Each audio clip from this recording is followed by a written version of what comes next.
नमस्कार, खबर ठिकाना में आपका बहुत बहुत स्वागत है। मैं हूं सुष्मिता सिंह।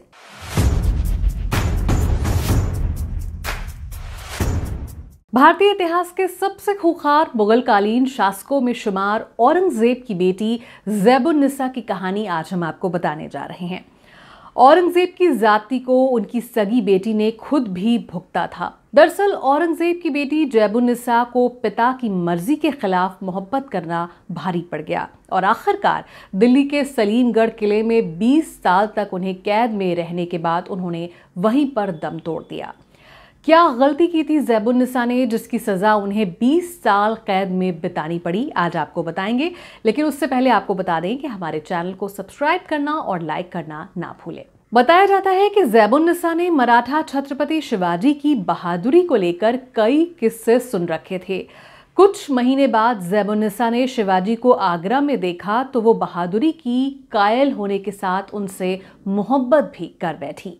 इस बीच मौका मिलने पर ज़ैबुन्निसा अपना प्रेम निवेदन शिवाजी महाराज तक उन्होंने भिजवाया, लेकिन जवाब उम्मीद के मुताबिक न आया तो वो मायूस ज़ैबुन्निसा शायरी की दुनिया में डूबती चली गईं। ज़ैबुन्निसा का दिल कुछ इस कदर टूटा कि वो शेरो शायरी में कुछ इस कदर रम गईं कि वो मुशायरों और महफिलों में भी शिरकत करने लगीं।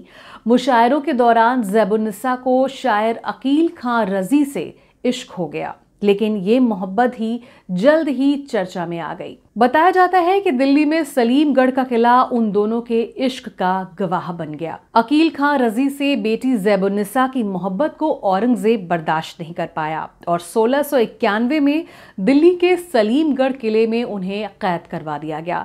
इसके बाद उसके प्रेमी अकील रजी को उसी सलीमगढ़ के किले में औरंगजेब ने उसके सामने ही हाथियों से कुचलवा कर बुरी तरीके से मरवा दिया और उसके शव को दूर लाहौर के एक गुमनाम स्थान पर दफना दिया गया। बताया जाता है कि औरंगजेब ने ज़ैबुन्निसा को उसके प्रेमी से अलग कर कैद खाने में डाल दिया था। वो वहीं पर शायरी लिखने लगी।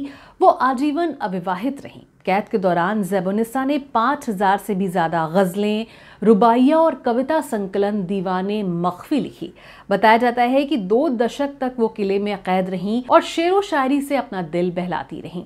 3 मार्च 1707 को उन्होंने दम तोड़ दिया, लेकिन वो मरने से पहले कृष्ण भक्त के रूप में चर्चित हो चुकी थी। बताया जाता है कि ज़ैबुन्निसा ने विद्रोह करते हुए कृष्ण को अपना लिया था। ज़ैबुन्निसा भगवान कृष्ण की दीवानी थी और सूफियाना शायर थी। उनका स्थान उर्दू में वही था जो हिंदी में मीराबाई का था। जानकारों की माने तो उनकी ज्यादातर शेरो शायरी भगवान कृष्ण को ही समर्पित थी। ये भी बताया जाता है कि कैद में रहने के दौरान भी ज़ैबुन्निसा को 4 लाख रुपए का सालाना शाही भत्ता मिलता था, जिसे वो विद्वानों को प्रोत्साहन देने और हर साल मक्का मदीना जाने वालों पर खर्च किया करती थी। ज़ैबुन्निसा की शख्सियत का अंदाजा इस बात से भी लगाया जा सकता है कि मुगल खानदान में उसके आखिरी शासक बहादुर शाह जफर के अलावा ज़ैबुन्निसा की शायरी को ही दुनिया आज सराहती है। मिर्जा गालिब के पहले वो अकेली ऐसी शायरा थीं जिनकी रुबाइयां, गजलों और शेरों के अनुवाद अंग्रेजी, फ्रेंच, अरबी सहित कई विदेशी भाषाओं में हुए हैं। वहीं सलीमगढ़ का किला जहां ज़ैबुन्निसा को कैद किया गया था, इतिहासकारों के मुताबिक इस किले को 1526 में शेर शाह सूरी के बेटे इस्लाम शाह सूरी उर्फ सलीम शाह ने बनवाया था। सलीमगढ़ किला उत्तर पूर्व में यमुना नदी के किनारे है। इसमें रोड़ी कंकड़ से निर्मित छोटे छोटे परकोटे हैं। औरंगजेब के शासनकाल में सलीमगढ़ का इस्तेमाल एक जेल के रूप में किया जाता था। मुगलों के बाद इस जगह को अंग्रेजों ने भी जेल के रूप में ही रखा था और 1945 में आज़ाद हिंद फौज के कई नेताओं को इस जेल में बंद किया गया। आज़ादी के लगभग 50 साल बाद भारत सरकार ने इसकी सुध ली और इसे स्वतंत्रता सेनानी स्मारक 2 अक्टूबर 1995 को घोषित कर दिया गया।